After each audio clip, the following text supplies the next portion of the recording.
I'm getting married in a week to an awesome woman, and I cannot wait to be her husband. We are so excited. My brother is gay, but my family doesn't know, only me and my parents know. I come from a very old school traditional family, so the old part of the family, grandparents and some aunts / uncles still have last century's mind, and the younger portion, cousins / siblings are open-minded and are living in the present. So my brother has been dating his BF for 6 months now. The dude is great. I'm so happy my brother found a great guy. But it's kind of a secret, as he hasn't told my family he is gay. I've been telling him for years that he should come out, cause I know it stresses him a lot. And I think it will make him feel better not to hide anymore, plus I bet a few family members already know anyway. But he disagrees cause he knows a part of the family won't accept it and it will be a lot of drama. I see the opposite. I see it as the sooner you know who the idiots are, the sooner we can cut them from our lives. I have no interest in having someone in my life that doesn't accept my brother being gay. Anyway, that's his decision, not mine, so for now he won't say anything. Until a few weeks ago, when he said he wants to bring his BF to my wedding. I was not expecting that, to be honest. So he went from 0 to 100 pretty fast. If it was any other occasion I would be supportive obviously, but I don't think my wedding day is the day to do that. Imagine all the drama and gossip and bullshit that would happen. And I don't want to get the attention away from my fiancé. That's her day. And I don't want to have to worry about that on my wedding day, and I think it's a pretty good reason. I asked him why my wedding day. He said it's because he wants to celebrate love with the two people he loves the most. Me and his boyfriend. This is killing me.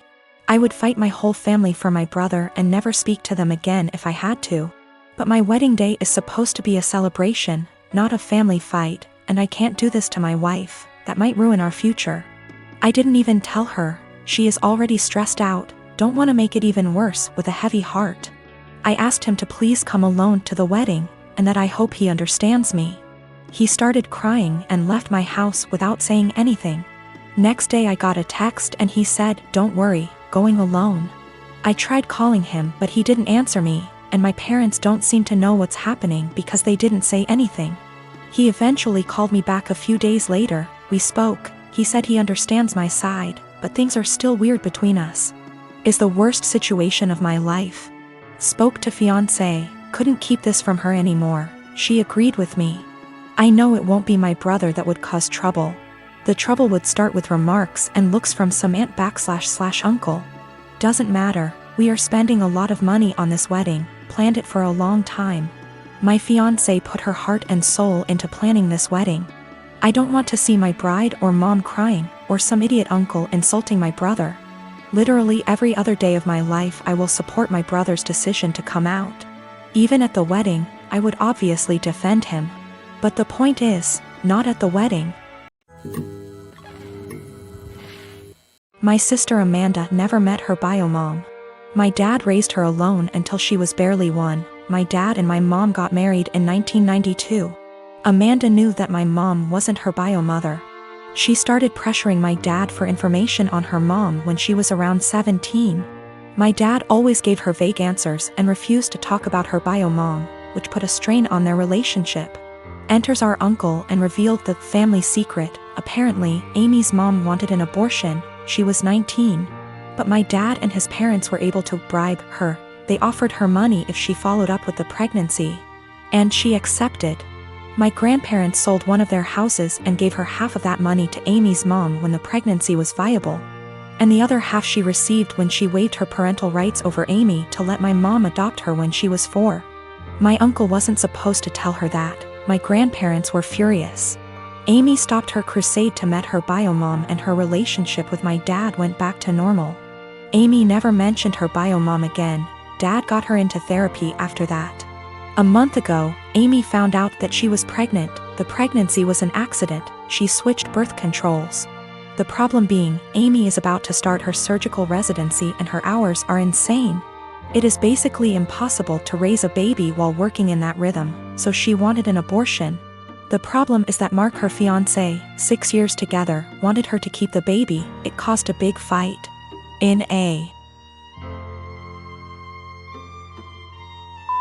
Moved to convince Amy to keep the baby. Mark told Dad about this. Until that point, no one in our family knew about this. Dad talked with her, and they got into an enormous fight. Amy got the abortion 10 days ago. Mark ended up breaking up with her. She is obviously really sad. My dad was acting like a jerk. He was pretending that Amy didn't exist. He didn't want to talk or see her. So on Christmas Day, we were exchanging gifts. When everyone had already finished giving each other gifts, Dad got up and gave Amy her present. He gave her an envelope in front of everyone and told her to open it. It was 3 pictures with something written on the back, a name, an address, and a phone number. Dad told her that he was tired of babying her, that this is a photo of her bio mom and her 2 sons. That was her bio mom address, and that he contacted her bio mom and she is willing to speak with Amy. He gave her Amy's number. Dad thinks that they will have a great relationship since they are so similar. Amy broke down crying. I ended up in a fight with Dad, called him a monster for doing that to her. He just said he was just tired and left. We ended up leaving and she spent the rest of Christmas crying on my shoulder. She is a mess since that. My younger brothers called me a Grinch for making a scene and ruining Christmas. My mom was silent during the whole thing. My parents have been giving me the cold shoulder since Christmas. My cousin Jake got outed about 4 or 5 days before his 18th birthday in the summer. His parents, my aunt and uncle, made arrangements for him to be sent to one of those awful camps that claim they could cure him. A kid in his community was forced to go and came back and was clearly not well, so Jake didn't want to go. Jake ran away from home and jumped from one family house to another. His folks didn't file a missing person report because they didn't want to look bad to their neighbors. They just told them that he went to that camp willingly. He disappeared in the middle of October and turned up in my city a week later. After making sure he was safe to bring home, my wife and I allowed him to stay. He didn't want me to tell the rest of the family for a while, because those people at the camp keep showing up to take him. I made sure to talk to a lawyer, who assured Jake that they cannot take him. 3 days ago, he told his parents he was here.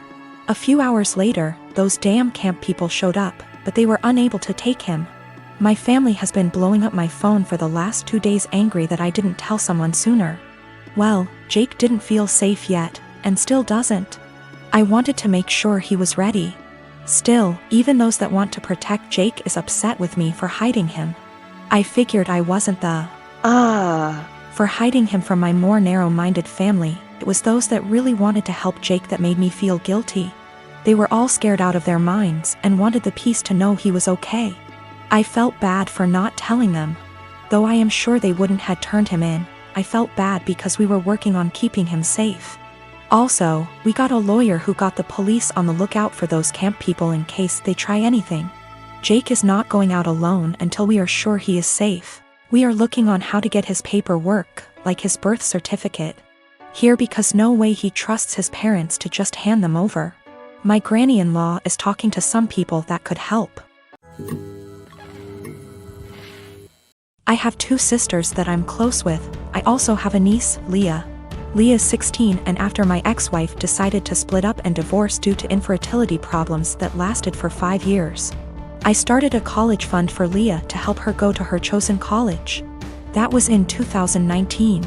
Now I visit my mother's home, where my sister and Leah are living, every week to spend the weekend together. This past weekend I was asleep upstairs while my mother, my sister and Leah were in the kitchen.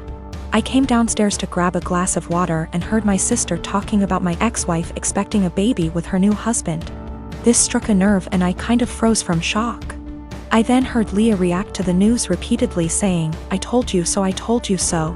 Then explained she's always thought that I was the one with a problem for not being able to have a baby with my ex, but that I was too afraid to admit due to fragile masculinity. I could not believe what she said, but what made it worse is her following statement about how my ex was smart to get a divorce before it was too late.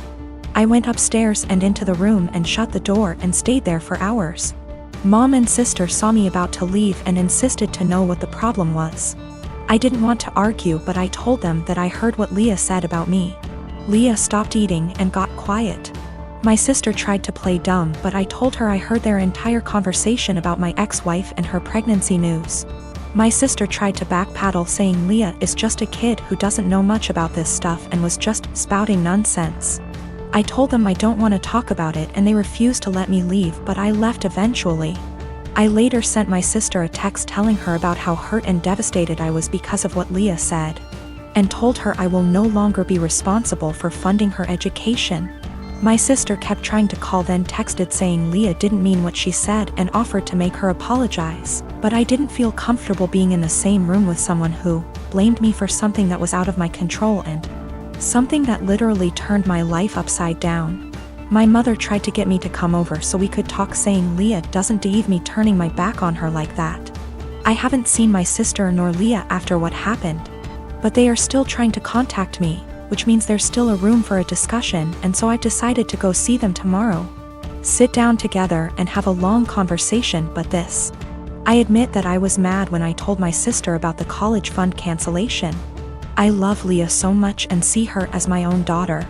Unfortunately, her dad, my brother-in-law, is deceased, and so I understand losing a parent at a young age and relate to the kind of hurt she carries inside. Lost my father in an accident when I was 11, and I think that sitting down and talking things out is the best option before I make any decision. Also, one more thing to clarify, both my ex-wife and I were having these fertility issues. Both sides, but since my ex-wife got pregnant soon after her new marriage, then my family thought that I was the problem originally. It is what it is, and I'm learning to not words get in my head so easily. I'm not mad at anyone, I'm just trying to move on with my life like anybody else.